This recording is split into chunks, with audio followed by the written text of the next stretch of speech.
folks, howdy. Sean Brock back with you once again. Hope y'all doing well, and we're here in the nexus of what we like to be in, of wonderful Dreadnought guitars. This is a 1937 D-18 from C.F. Martin and his fine old company up in Nazareth, Pennsylvania. And this is for Studio One vintage guitars. Located in New Zealand, but this guitar is currently in America, and it can travel anywhere. She's unrestricted, being mahogany. And if you got an interest in this instrument or anything else Studio One has, we have a link in the description box. I invite you to visit Garrick and Nick. If Nick ever goes back over to New Zealand, he's down in Nashville right now. But wonderful guys. I'll also put a link to their YouTube channel. This is not their first go around on here, of course. And I remind you to please subscribe, because you don't want to miss things like this as they come about. We had a 36 D-28 the other day, and had several of Jimmy Edmonds' guitars, Joshua Young's debut on the channel. A lot of great stuff. 1940 D-18, just a lot of stuff. And 1937 D-18 is what we got today. How you going to top that? Let's give her a listen.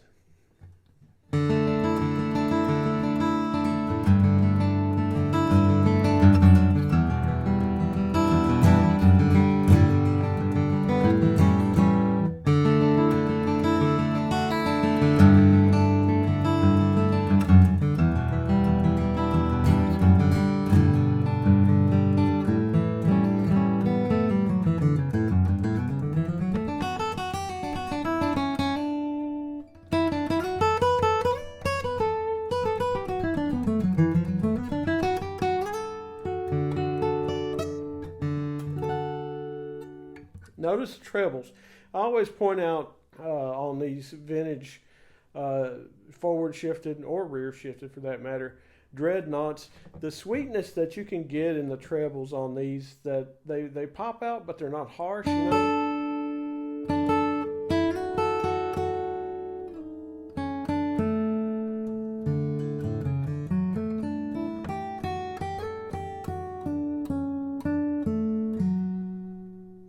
Just beautiful.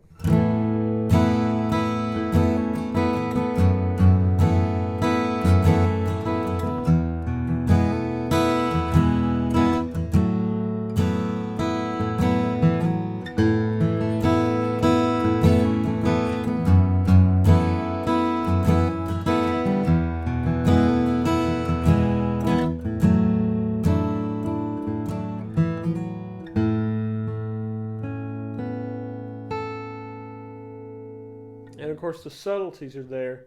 Let's take a listen to the bass.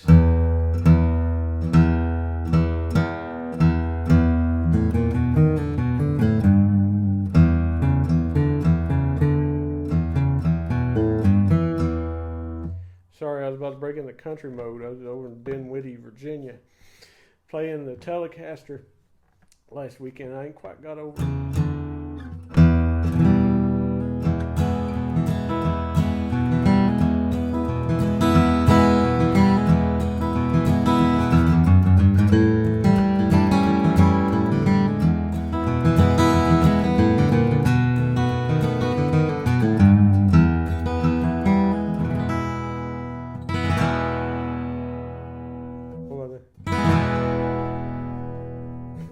I don't want to shake it too much, get the microphone though.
pop out a little too much.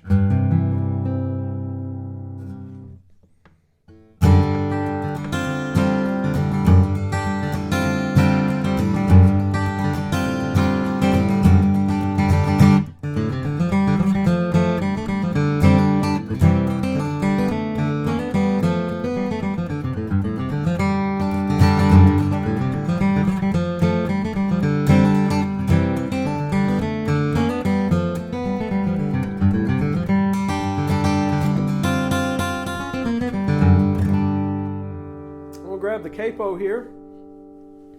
We'll slap her down on this 19 and 37, that old CF fathered, who was the paternal man on this. And you know, these typically you kind of know what to expect, don't you? I think. I don't know if I've ever played a pre-war 18 that would just start fudging out on you when you capoed it.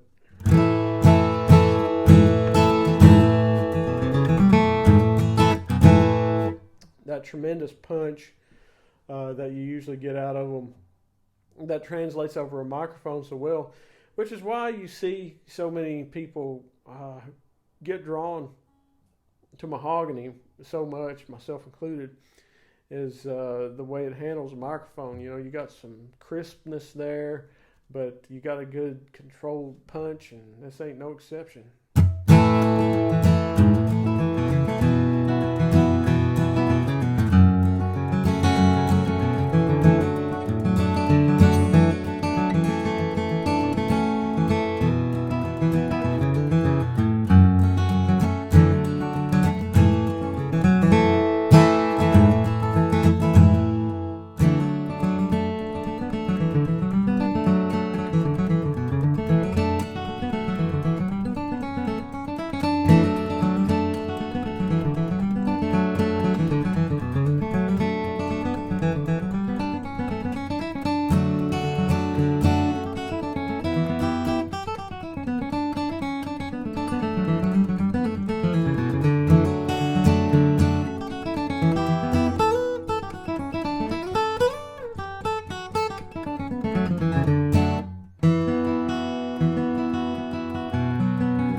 Nice there in the key of A.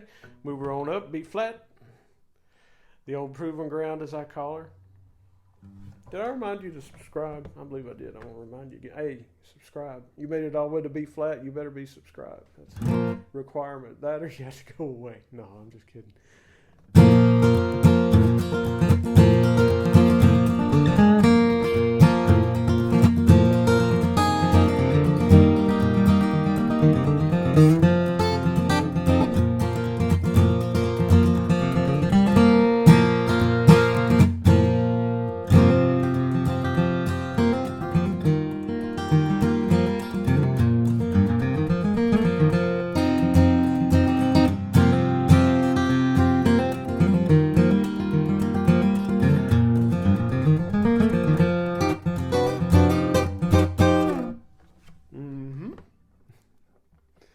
Well, how'd that sound to you? Huh? B flat. Key of B.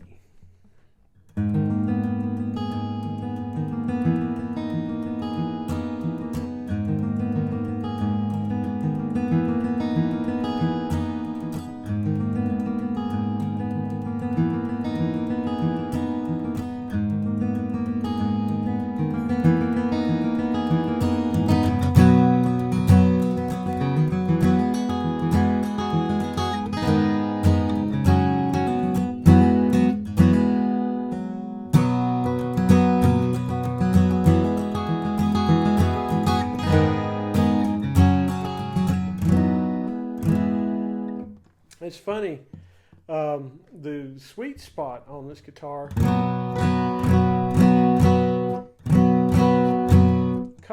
couple millimeters farther forward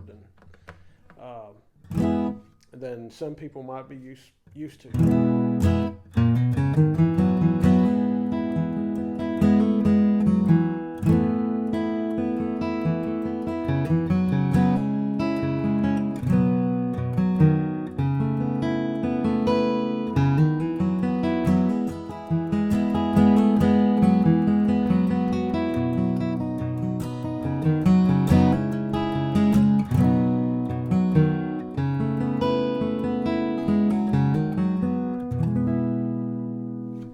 does have a sweet spot.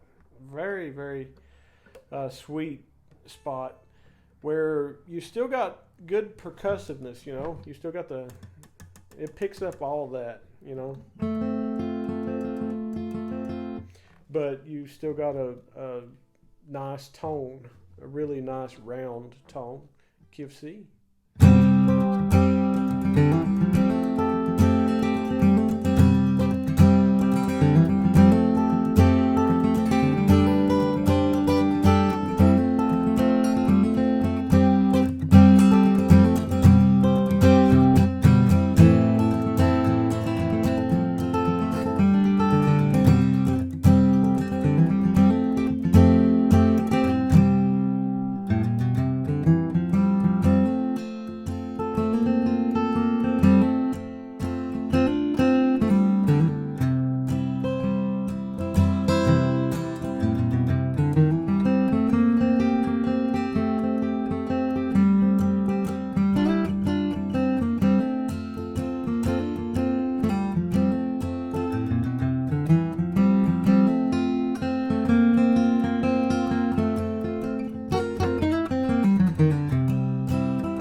Check out the color.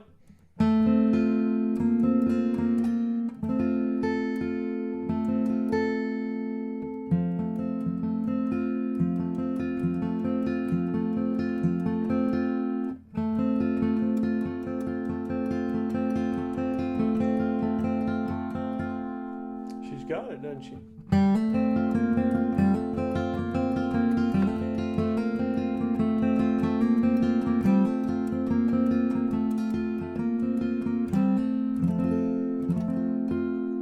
Get a nice classical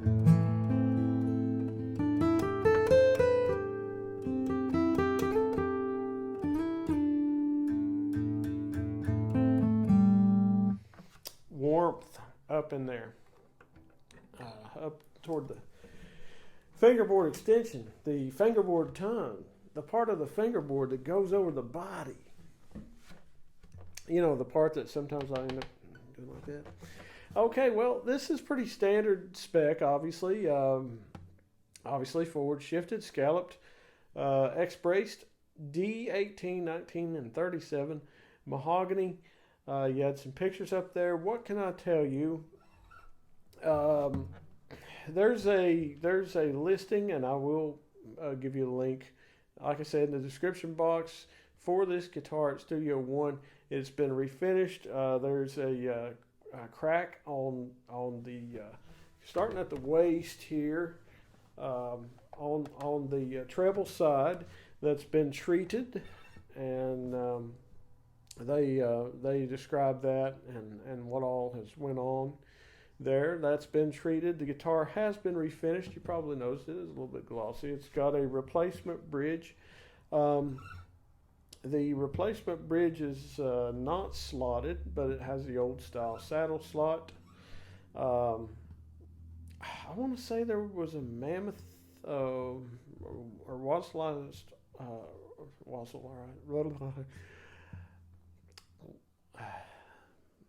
Walrus saddle in this, is what they had put in it.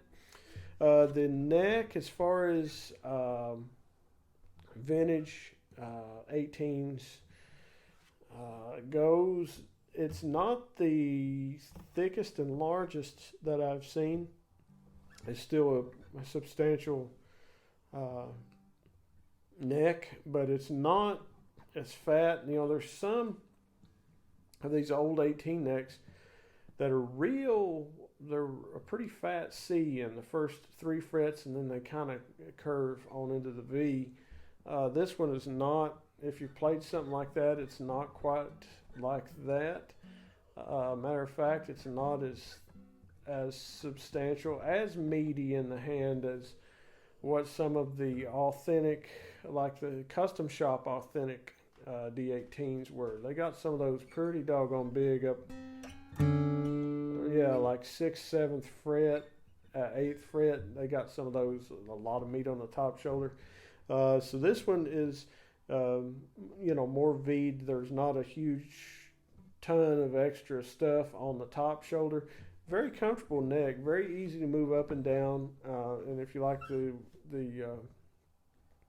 1 3/4, which I do, and you like larger necks, this is good. If you kind of hesitate at maybe some of the D-18 custom shop offerings, this might work out for you, because this is not the largest neck I've seen on one of these, but it is a large neck. Don't get me wrong.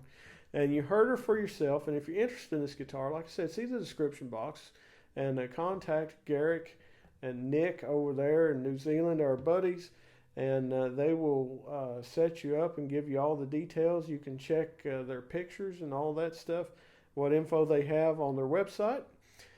And don't forget to subscribe. I appreciate y'all. God bless you. Adios.